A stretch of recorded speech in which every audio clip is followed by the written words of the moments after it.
Dear friends, the ultimate knowledge destination study সেন্টারের English grammar ক্লাসে তোমাদের সকলকে স্বাগত জানাই।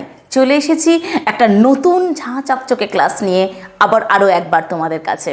বন্ধুরা, আজকের বিষয় হচ্ছে ক্লাসিফিকেশন অফ প্রোনাউন, অর্থাৎ প্রোনাউনকে বেশ কিছু ভাগে ভাগ করা যায়। সেই বা বিভিন্নভাবে প্রোনাউনকে আমরা ব্যবহার করে থাকি বাক্যে। সেই অনুযায়ী প্রধানত বাক্যে ব্যবহারের রীতি অনুযায়ী, বাক্যে প্রোনাউনের ব্যবহারের রীতি অনুযায়ী প্রোনাউনকে আমি বেশ কিছু ভাগে আমরা ভাগ করে দেখিয়েছি।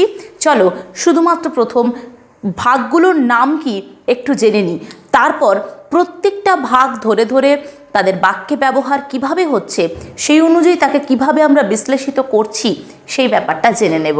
চলো প্রথম আমরা ভাগগুলোর শুধু নামগুলো জেনে নিই।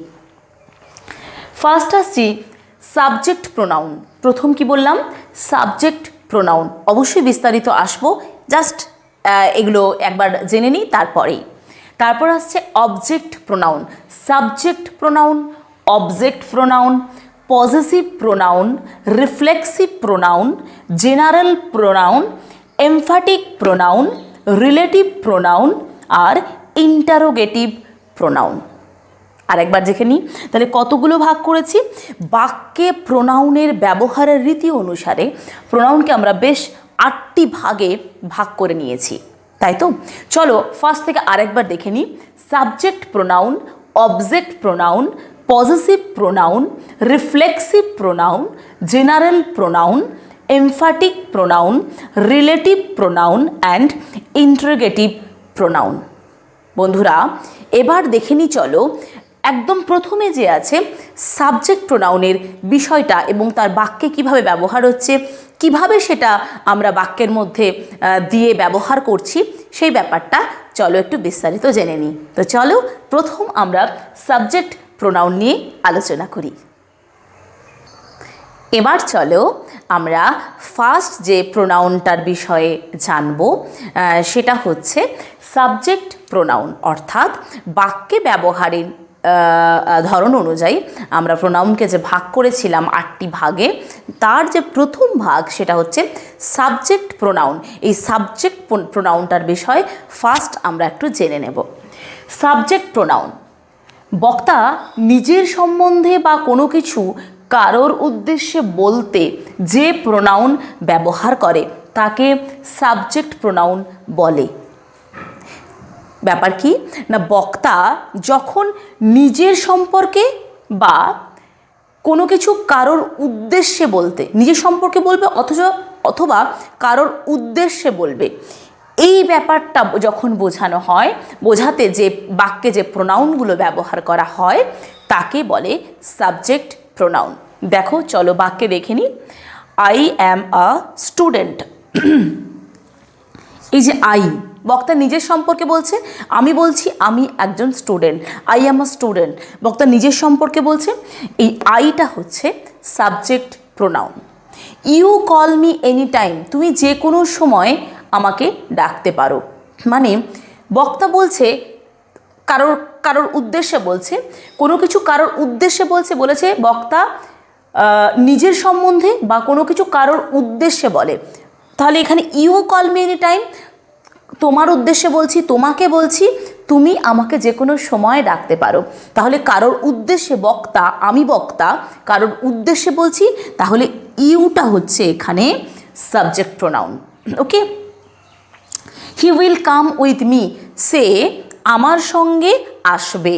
মানে আমি বলছি অন্য কারোর উদ্দেশ্যে যে সে আমার সঙ্গে আসবে, তাহলে হিটাও কিন্তু এখানে সাবজেক্ট প্রোনাউন।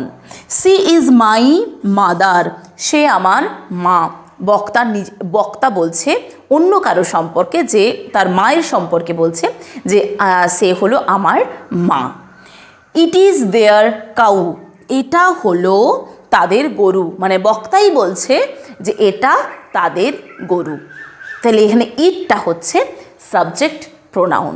দেখো বন্ধুরা, আমরা সাবজেক্ট প্রেডিকেট জেনেছিলাম, সাবজেক্ট বলেছিলাম যে সাধারণত বাক্যের প্রথমে সাবজেক্ট থাকে এবং তারপরের আর পুরো অংশটাই প্রেডিকেট। প্রেডিকেটের মধ্যে আবার ভার্ব অংশ থাকে, অর্থাৎ ক্রিয়াপদ থাকে এবং আরও আনুষঙ্গিক কিছু ওয়ার্ড বা শব্দ থাকে।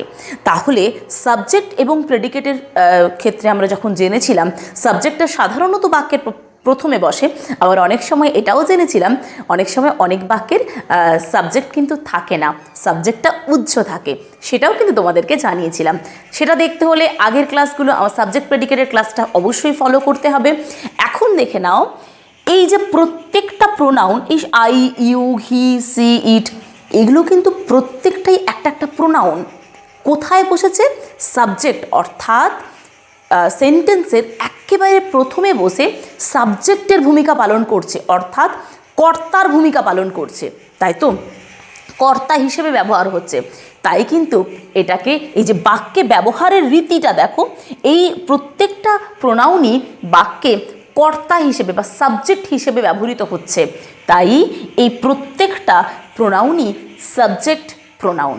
ঠিক আছে, পরিষ্কার হয়েছে ধারণা? তাহলে আই, ইউ, হি, সি, ইট যে সেন্সেই বাক্যে ব্যবহৃত হোক না কেন, এই প্রত্যেকটা ওয়ার্ড বা প্রত্যেকটা প্রোনাউনই কিন্তু সাবজেক্ট হিসেবে বাক্যে ব্যবহৃত হয়েছে। তাই জন্য এটা সাবজেক্ট প্রোনাউন। এবং সাবজেক্ট প্রোনাউন সেগুলোই হবে যখন বক্তা নিজের সম্পর্কে অথবা নিজে অন্য কারোর সম্পর্কে কিছু বলবে, সেই তখন যে প্রোনাউনগুলো ব্যবহৃত হবে সেগুলি হচ্ছে সাবজেক্ট প্রোনাউন। তো চলো এবার সেকেন্ড যে প্রোনাউনের ভাগটা আছে, অবজেক্ট প্রোনাউন। অর্থাৎ বাক্যে আমরা দেখেছিলাম সাবজেক্ট অ্যান্ড প্রেডিকেট, প্রেডিকেটের মধ্যে আবার দেখেছিলাম ভার্ব আছে, আবার তার সঙ্গে আনুষঙ্গিক কিছু ওয়ার্ড আছে। তাহলে সাবজেক্ট, একটা সেন্টেন্সকে আমরা এইভাবে ভাগ করতে পারি, সাবজেক্ট মানে কর্তা, ভার্ব মানে ক্রিয়াপদ, যেটা আমরা আরেকটু পরে জানবো, আরেকটু বিস্তারিতভাবে জানবো। একটু জেনেছিলাম ভার্ব সম্পর্কে, মানে যা কিছু করা বোঝায় ভার্ব থাকছে, করা বা হওয়া অর্থে বোঝায় ভার্ব, তারপরে একটা সেন্টেন্সের তারপরে যে ওয়ার্ডগুলো সেগুলো হচ্ছে অবজেক্ট। সাবজেক্ট, ভার্ব আর অবজেক্ট। তাহলে ক্লিয়ার হলো তো? একটা সেন্টেন্সের প্রথমে সাবজেক্ট থাকে, তারপরে ভার্ব বা ক্রিয়াপদ থাকে, তারপরে অবজেক্ট থাকে। আবার ব্যতিক্রমও থাকে, তোমরা সবাই সেটা জানো। কোনো সময় দেখা গেছে যে বাক্যের বা সেন্টেন্সের প্রথমে কিন্তু সাবজেক্ট নেই, সেই সব সেন্টেন্সগুলোও আমরা আগে আলোচনা করেছি। তো চলো এবার সেকেন্ড যে প্রোনাউনের ভাগ সেটা নিয়ে একটু আলোচনা করে নিই। এবার জানবো প্রোনাউনের সেকেন্ড যে ভাগটা, সেটা হচ্ছে অবজেক্ট প্রোনাউন। চলো দেখে নিই একটু বোর্ডে। অবজেক্ট প্রোনাউন কি বলেছি? যেসব প্রোনাউনগুলি গ্রহিতার ক্ষেত্রে ব্যবহার হয় তাকে অবজেক্ট প্রোনাউন বলে। গ্রহিতা, অবজেক্ট, এই কথাগুলো এবার একটু বাক্যে ভালো করে দেখে নিয়ে আসো। আমি উদাহরণ দিয়েছি কি ধরনের প্রোনাউনগুলোকে একটু আলাদা করে দেখিয়েছি, কোনগুলোকে অবজেক্ট প্রোনাউন হিসেবে বাক্যে ব্যবহার করা হয় সাধারণত। Me, you, us, him, her, them, it, এই ধরনের যে প্রোনাউনগুলো আছে সেগুলোকে আমরা এই অবজেক্ট প্রোনাউন হিসেবে বাক্যে ব্যবহার করে থাকি। চলো একটু দেখে নিই। সি গেভ মি আ বুক, কি বলেছি? যে সমস্ত প্রোনাউনগুলি গ্রহিতার ক্ষেত্রে ব্যবহার করা হয়, অর্থাৎ যে গ্রহণ করছে তাকেই গ্রহিতা বলা হয়। গ্রহিতার ক্ষেত্রে যে সমস্ত প্রোনাউনগুলো ব্যবহার করা হয় তাকে বলে object pronoun. She gave me a book, সে আমাকে একটা বই দিল, আমাকে দিল, তাহলে গ্রহিতা আমি, তাই এই যে মিটা এটাই হচ্ছে কিন্তু object pronoun. I will call you later, আমি তোমাকে ফোন করব, আমি তোমাকে পরে ফোন করব। এই যে ইউ, তোমাকে ফোন করব, তুমি গ্রহিতা, তোমাকে ফোন করব, তাই তুমি গ্রহিতা, ইউটা কিন্তু এখানে এই object pronoun. We told them everything, আমরা তাদেরকে সব বলেছি। কাদেরকে বলেছি? কারা শুনেছে, কারা গ্রহিতা? দেম, তারা। এই দেমটা হচ্ছে অবজেক্ট প্রোনাউন। আবার একটু লক্ষ্য করো বন্ধুরা, প্রোনাউনগুলো কিন্তু অবজেক্ট হিসেবে বাক্যে ব্যবহৃত হয়েছে। দেখো সি, আই, উই, এগুলো তো সাবজেক্টের জায়গাতে আছে। আমি কি বলেছিলাম? যে বাক্যে সাবজেক্ট, ভার্ব এবং অবজেক্ট থাকে। Subject, we told them everything, উইটা সাবজেক্ট, টোল্ড এটা হচ্ছে একটা ভার্ব, আমি বলেছিলাম তাকে, দেম এভরিথিং এটা কিন্তু অবজেক্টের দলে পড়ছে, তাই অবজেক্টের মধ্যেকার প্রোনাউন বলে একে কিন্তু অবজেক্ট প্রোনাউন বা অবজেক্টিভ প্রোনাউনও বলা হয়। I will call you later, এখানেও দেখে নাও আইটা সাবজেক্ট, উইল কল এটা এই যে এটা পুরোটা ভার্ভ, ইউ ল্যাটার এটা কিন্তু পুরোটাই কিন্তু অবজেক্টের দলে পড়ছে, এটা অবজেক্ট হিসেবে প্রোনাউন, অবজেক্টের মধ্যে প্রোনাউনটা আছে, তাই ইউটাও কিন্তু অবজেক্টিভ প্রোনাউন। অর্থাৎ এই প্রোনাউনগুলি গ্রহিতা মানে যে যাকে গ্রহণ করছে, যে গ্রহণ করছে, সে কথা হতে পারে, কিছু জিনিস হতে পারে, এভরিথিং, এবং এই প্রোনাউনগুলো বাক্যের ভার্বের পরে অর্থাৎ অবজেক্ট যে অংশটা থাকে বাক্যে সেইটার মধ্যে কিন্তু এই প্রোনাউনগুলো অবস্থান করে, তাই কিন্তু এগুলোকে বলে অবজেক্ট প্রোনাউন। তো এবার চলো বন্ধুরা 3 নম্বর যে প্রোনাউনটি রয়েছে সেটা সম্পর্কে আমরা একটু জেনে নিই। এবার দেখো প্রোনাউনের যে 3য় নম্বর যে ভাগটা সেটা নিয়ে আমরা একটু বোর্ডে আলোচনা করেছি, সেটা একটু তোমরা ভালো করে দেখে নাও। 3য় নম্বর যে প্রোনাউনটা নাম হচ্ছে পজেসিভ প্রোনাউন। পজেসিভ এই কথাটার মধ্য দিয়েই কিন্তু একটু অধিকার অর্থ বোঝাচ্ছে। পজেসিভ প্রোনাউন অর্থাৎ অধিকার অর্থে যে সমস্ত প্রোনাউনগুলো ব্যবহার করা হয় বাক্যে অধিকার অর্থে, সেই প্রোনাউনগুলোকে হচ্ছে পজেসিভ প্রোনাউন। তো আমরা বলেইছিলাম যে প্রোনাউনগুলো হচ্ছে আমরা বাক্যে ব্যবহারের রীতি অনুসারে এই ভাগগুলোকে করছি, আর অন্য কোনোভাবে নয়। বাক্যে কীভাবে বাক্যের ভাব অনুসারে বা বাক্যের অর্থ অনুসারে, বাক্যের ব্যবহারের রীতি অনুসারে প্রোনাউনগুলোকে আমরা কিন্তু ভাগ করছি। দেখে নাও পজেসিভ প্রোনাউনটা কিভাবে করছি। যে সমস্ত প্রোনাউনগুলি দিয়ে কারো অধিকার আছে বোঝায় তাকে পজেসিভ প্রোনাউন বলে। অর্থাৎ যে প্রোনাউনগুলো দিয়ে বোঝা যায় যে কোনো কিছু কারোর অধিকারে আছে বা কোনো কিছু কারোর অধিকার, এই ধরনের যে ভাবগুলো বা অর্থগুলো বহন করে যে সমস্ত প্রোনাউনগুলো, সেগুলোকেই বলে পজেসিভ প্রোনাউন। উদাহরণ দেখে নিই চলো। মাই, মাইন, মাই মানে আমার, মাইন্ড মানেও আমার, ইয়োর মানে তোমার, দেয়ার মানে তাদের, হিজ, হার, ইট এগুলো কিন্তু পজেসিভ প্রোনাউন হিসেবে ব্যবহার করা হয় বাক্যের ভাব অনুসারে, বাক্যের অর্থ অনুসারে। চলো দেখে নিই বাক্যে কিভাবে ব্যবহার করেছি।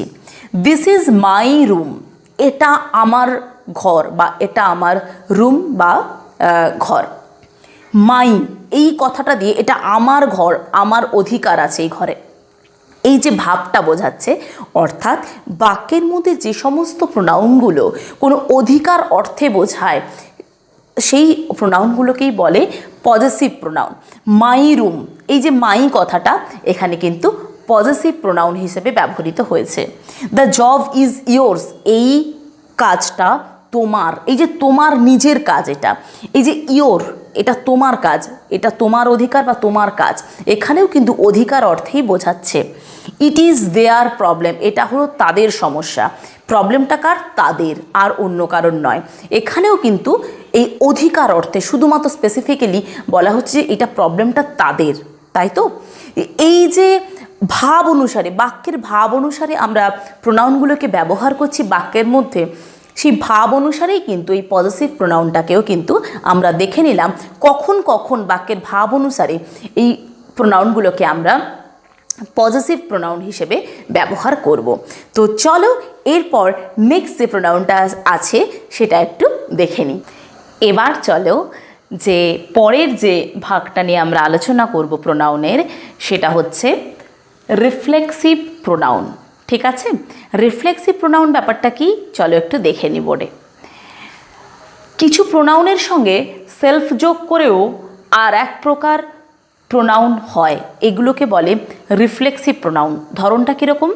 প্রোনাউন থাকবে যেরকম কি হিম থাকবে, হার থাকবে, আওয়ার থাকবে, ইয়োর থাকবে, ইট থাকবে, দে থাকবে, দেম থাকবে, এগুলো তো থাকবেই। তার সঙ্গে সেলফ অথবা সেলফস মানে এই সেলফ হচ্ছে একজন যদি কোনো ব্যক্তি হয় বা একজনের ক্ষেত্রে সেলফ বসবে, আর যদি অনেকজন মানে উই যদি আওয়ার থাকে, আওয়ারের সঙ্গে যখন বসবে তখন ACL VES এই কথাটা বসবে। অর্থাৎ সেলফ অথবা সেলফস মানে সেটা তোমার প্রোনাউন অনুযায়ী বসবে। যদি যদি শুধু হিম থাকে, হিমের সঙ্গে হিম সেলফ সেলফ বসবে। যদি আওয়ার থাকে সেলফস বসবে, কারণ আওয়ার মানে আমাদের, একের থেকে বেশি, তাই এটা বহুবচনে বা প্লুরাল নাম্বারে সেলফস হবে ACL VES। অর্থাৎ যে সমস্ত প্রোনাউনের শেষে এই সেলফ যোগ করা থাকে সেই ধরনের প্রোনাউনগুলি হচ্ছে রিফ্লেক্সিভ প্রোনাউন। অর্থাৎ এটা একটা নতুন ভাগ দেখলাম, প্রোনাউনের সঙ্গে যদি সেলফ অথবা সেলফস কথাটা যোগ করে প্রোনাউন তৈরি হয়, বাক্যের মধ্যে তৈরি থাকে বা ব্যবহার করা থাকে, সেই ধরনের যে প্রোনাউন তাকে বলবো রিফ্লেক্সিভ প্রোনাউন। চলো বাক্যে ব্যবহারটা একটু দেখে নিই। প্রথম লিখেছি we won the game ourselves. Ourselves আমরা জয়লাভ করেছি এই খেলাটা নিজেরা নিজেরা, মানে সেলফ কথাটা দিয়ে আমরা কি বোঝাই? নিজে, অর্থাৎ আওয়ার সেলফস মানে আমরা নিজেরা, হার সেলফ মানে সে নিজেই, ইট সেলফ মানে এটা নিজে নিজেই। অর্থাৎ মানেটা হচ্ছে বাংলাতে যে তারা খেলাতে জয়লাভ করেছে নিজে নিজে। সেলফ কথাটা দিয়ে প্রোনাউনের সঙ্গে সেলফ বা সেলফস কথাটা দিয়ে নিজে নিজেই অর্থে ব্যবহার করা হচ্ছে বাক্যের মধ্যে, নিজে নিজে এই যে ভাবটা বাক্যের মধ্যে আনা হচ্ছে, সেই ধরনের যে প্রোনাউনগুলো তৈরি হয় বাক্যের মধ্যে এই ভাবটা ফোটানোর জন্য, সেই প্রোনাউনগুলোকেই বলে তোমার রিফ্লেক্সিভ প্রোনাউন। তো প্রথম সেন্টেন্সটা দেখলাম we won the game ourselves. আওয়ার সেলফসটা হচ্ছে রিফ্লেক্সিভ প্রোনাউন, কারণ এই আওয়ারের পরে এই সেলফস কথাটা দিয়ে কিন্তু আমরা নতুন একটা প্রোনাউনের জন্ম দিয়েছি, সেটা হচ্ছে আওয়ার সেলফস। এটা হচ্ছে রিফ্লেক্সিভ প্রোনাউন, নিজে নিজে অর্থে ব্যবহৃত হচ্ছে, নিজে নিজেই এই ভাবটা প্রকাশ করছে। হি হিমসেলফ ইনভাইট মি, সে নিজেই আমাকে ডেকেছিল, সে নিজেই আমাকে আমন্ত্রণ জানিয়েছিল। সে নিজেই, অর্থাৎ তাকে নিজেকেই বোঝানো হচ্ছে। হি আর হিমের পরে এই সেলফ বসে হিমসেলফস হয়েছে, এই হিমসেলফটা হচ্ছে তোমার রিফ্লেক্সিভ প্রোনাউন। আবার Arpita makes her bed herself, সে নিজে নিজেই অর্পিতা এই তার বেডটা তৈরি করেছিল, হার সেলফ। যেহেতু অর্পিতা মেয়ে, তাই হার তো অবশ্যই হবে তার পরিবর্তে প্রোনাউন, এবং তার সঙ্গে সেলফ বসে হয়েছে রিফ্লেক্সিভ প্রোনাউন। ওকে, নেক্সট আসছি your future depends upon your self, মানে তোমার ভবিষ্যৎ তোমার নিজের ওপরই নির্ভর করছে। এই যে ইয়োর সেলফ, ইয়োর তোমার মানে ইয়োর, তার সঙ্গে সেলফ বসেছে মানে ইয়োর সেলফ হয়েছে, তোমার নিজের ওপরে ডিপেন্ড করছে তোমার ফিউচার। এই যে ইয়োর সেলফ কথাটা যোগ হয়ে যে নতুন প্রোনাউনটা তৈরি হলো, সেটা কিন্তু রিফ্লেক্সিভ প্রোনাউনের দলে আমরা ফেলবো। তাহলে চলো বন্ধুরা, এখন জেনে নিলাম রিফ্লেক্সিভ প্রোনাউন। এর পরের যে প্রোনাউনের ভাগটা সেটা একটু চট করে জেনে নিই। দেখো, এবার দেখো প্রোনাউনের যে পঞ্চম ভাগটা নিয়ে আমি তোমাদের কাছে চলে এসেছি, সেটা হচ্ছে তোমার জেনারেল প্রোনাউন। জেনারেল কথাটার মধ্যেই খুব সাধারণ একটা কথা লুকিয়ে থাকে, তাই তো? জেনারেল মানে সাধারণ কিছু, তাই তো? চলো দেখে নিই সেই সাধারণ কিছু কি কি। যেসব প্রোনাউনগুলি সাধারণ কোনো ব্যক্তি বা অবস্থা বোঝায় তাকে জেনারেল প্রোনাউন বলে। শুধুমাত্র এটুকু জেনে রাখো, কিছু ওয়ার্ড আছে যেগুলো সেন্টেন্সের মধ্যে বসে সাধারণ কোনো ব্যক্তি বা কোনো অবস্থা বোঝায়, সেই সমস্ত প্রোনাউনগুলিকে বলে তোমার জেনারেল প্রোনাউন। ওয়ার্ডগুলি একটু জেনে নিই। সামবাডি, সামওয়ান কেউ, সামওয়ান রেসপেক্টস হিম, তাকে কেউ রেসপেক্ট করে বা শ্রদ্ধা করে, সামওয়ান রেসপেক্টস হিম। নো ওয়ান রেসপেক্টস হিম, এটাও হতে পারে কেউ তাকে শ্রদ্ধা করে না। তো সামওয়ান, নো ওয়ান, নান কেউ নয়। Everything is beautiful in world. Okay, তো পৃথিবীর সব কিছুই সুন্দর। এই যে everything, everybody, no one, no one, none, এই সমস্ত যে ওয়ার্ডগুলো সেগুলো সাধারণ কোনো ব্যক্তি বা অবস্থার ক্ষেত্রেই কিন্তু বোঝায়। এই যে ওয়ার্ডগুলো যখন বাক্যে বসে, এই ওয়ার্ডগুলো হচ্ছে তোমার জেনারেল প্রোনাউন, এগুলোকে বলে জেনারেল প্রোনাউন। এই ওয়ার্ডগুলো যখন সেন্টেন্সের মধ্যে তোমরা দেখতে পাবে তখনই এই প্রোনাউনগুলো কে বলবো আমরা জেনারেল প্রোনাউন। তাহলে ওয়ার্ডগুলো আরেকবার দেখে নিই।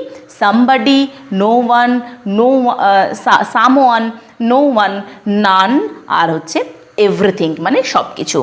তো এই যে ওয়ার্ডগুলো এগুলোই হচ্ছে জেনারেল প্রোনাউন। ওকে, চলো এবার নেক্সট যে প্রোনাউনটা সেটা একবার দেখে নিই। এবার দেখো প্রোনাউনের নেক্সট যে ভাগটা সেটা হচ্ছে তোমার এমফ্যাটিক প্রোনাউন। এমফ্যাটিক প্রোনাউনটা কি?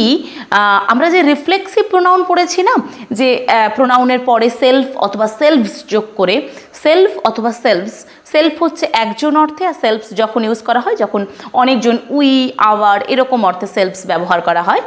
তো এই যে সেলফ ব্যবহারযুক্ত যে প্রোনাউনগুলো সেগুলো রিফ্লেক্সিভ প্রোনাউন জেনেছিলাম। তো এখন জাস্ট রিফ্লেক্সিভ প্রোনাউনের সঙ্গে একটু ধারণাগত বা ভাবগত পার্থক্য আছে এই এমফ্যাটিক প্রোনাউনের। কিছুই না, একটু বিশেষভাবে জোর দেওয়া হয় যে সমস্ত প্রোনাউনগুলোর মাধ্যমে, যে সমস্ত রিফ্লেক্সিভ প্রোনাউনগুলোর দ্বারা একটু বিশেষভাবে জোর দেওয়া হয়, বাক্যের মধ্যে জোর দিয়ে কোনো কথা বলা হয়, সেই সমস্ত যে প্রোনাউনগুলো বাক্যের মধ্যে ব্যবহৃত হয় বা সেন্টেন্সের মধ্যে ব্যবহৃত হয় সেগুলিকে বলে এমফ্যাটিক প্রোনাউন। চলো দেখে নিই এমফ্যাটিক প্রোনাউনটা কি। রিফ্লেক্সিভ প্রোনাউনের উপর যখন বিশেষভাবে জোর দেওয়া হয় তাকে বলে এমফ্যাটিক প্রোনাউন। রিফ্লেক্সিভ তো আমরা দেখেছিলাম সেলফ যোগ করে যখন বাক্যের মধ্যে ব্যবহার করা হচ্ছে, নিজে নিজেই কোনো অর্থে, নিজে অর্থাৎ নিজে নিজে কোনো কিছু করা বা অর্থে এরকম ব্যবহার করা হয়, তখন তাকে আমরা বলছিলাম রিফ্লেক্সিভ প্রোনাউন। এক্ষেত্রেও এই রিফ্লেক্সিভ প্রোনাউনের উপর যখন আবার বিশেষভাবে কোনো কিছু জোর দেওয়া হয়, জোর দিয়ে বাক্যের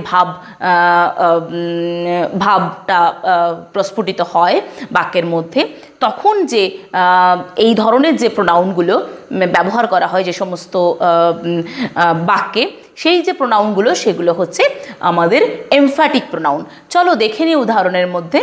দে themselves will go there. Selves কেন ব্যবহার করেছি আগেই বলেছি, যে দেম মানে অনেক অর্থে, দে অনেকে, অনেকে মানে তারা মানে অনেকে, তাই সেলফ না ব্যবহার করে সেলভস কথাটা ব্যবহার করা হয়েছে।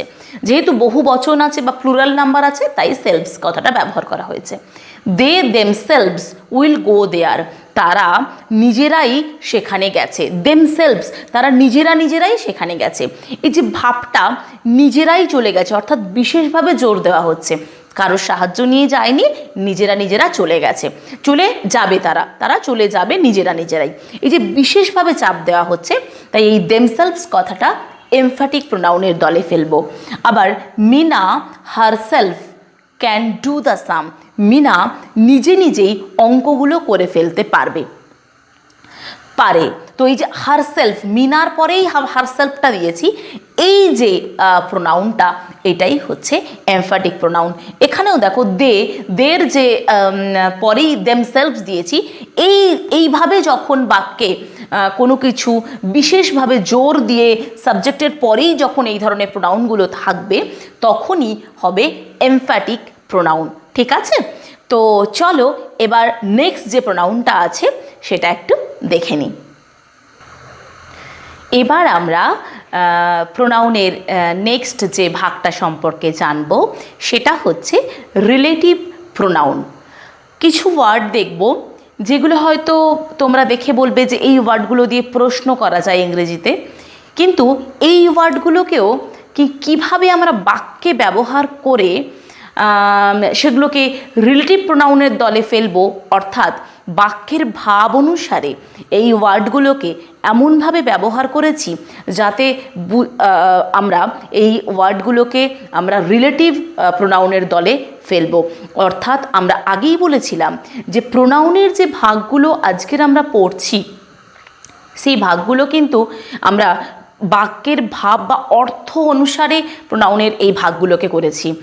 এরকম নয় যে একদম স্ট্রিক্টলি ক্লাসিফিকেশানগুলোই আছে, এইগুলো হচ্ছে বাক্যের ভাব অনুসারে, অর্থ অনুসারে কিন্তু আজকের প্রোনাউনের ভাগটা আমরা পড়ছি। তো চলো দেখে নিই কীভাবে রিলেটিভ যে প্রোনাউনটা আমরা বাক্যের মধ্যে ব্যবহার করে দেখে নিই যে কীভাবে আমরা রিলেটিভ প্রোনাউনগুলোকে বাক্যের মধ্যে ব্যবহার করেছি।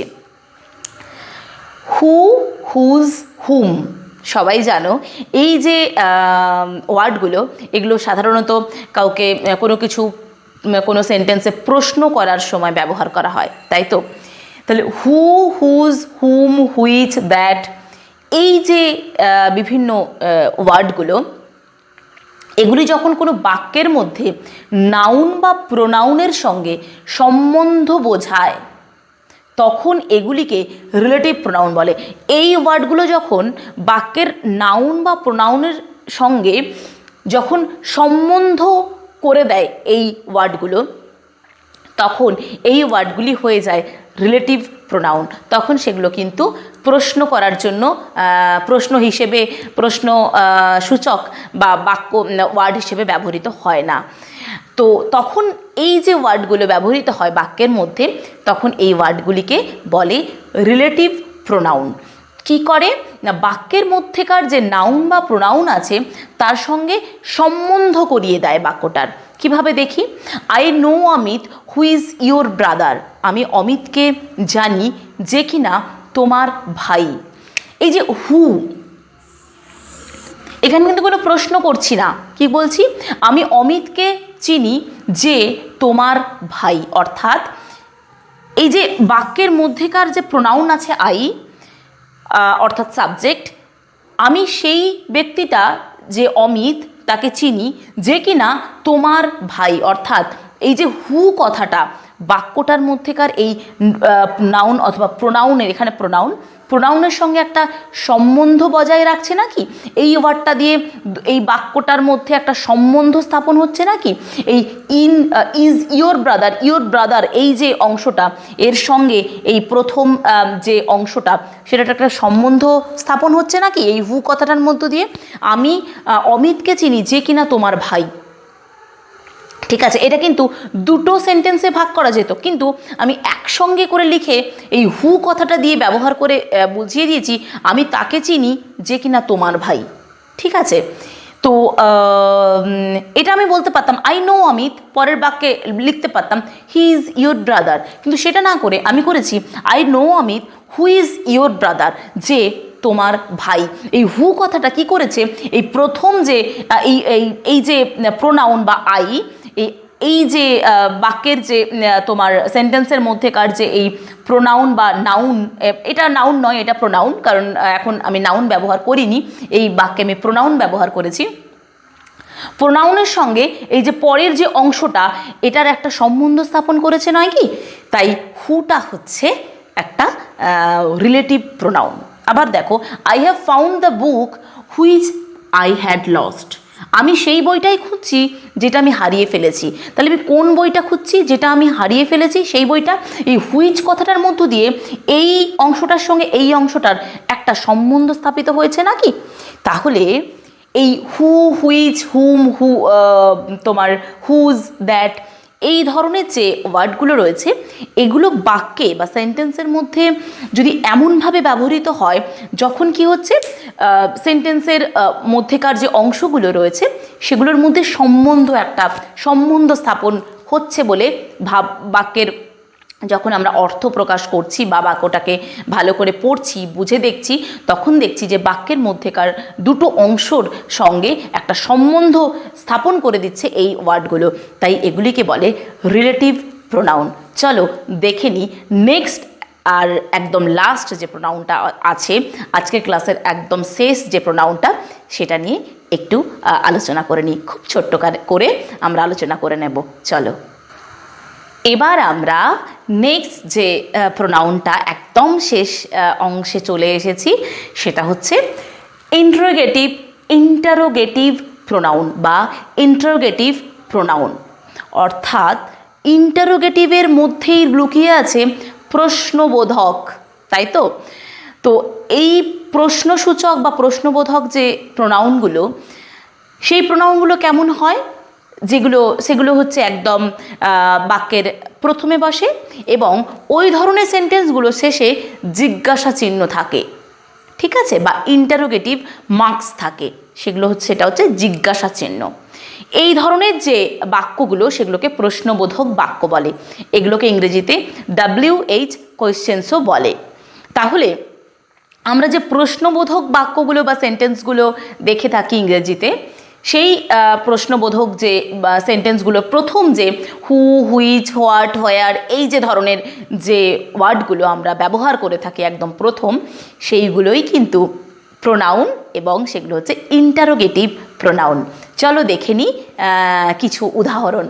কিছু প্রশ্নবোধক বাক্য বলেছি, হু, হুজ, হুম, হুইচ, হোয়াট দিয়ে শুরু হয়। তাহলে প্রশ্নবোধক বাক্যগুলো এই ধরনের WH কোয়েশ্চেন দিয়ে, হাউও আছে, WH যে কোয়েশ্চেনগুলো ওয়ার্ডগুলো এই ধরনের ওয়ার্ডগুলো দিয়ে শুরু হয়, এগুলিকে বলে ইন্টারোগেটিভ প্রোনাউন।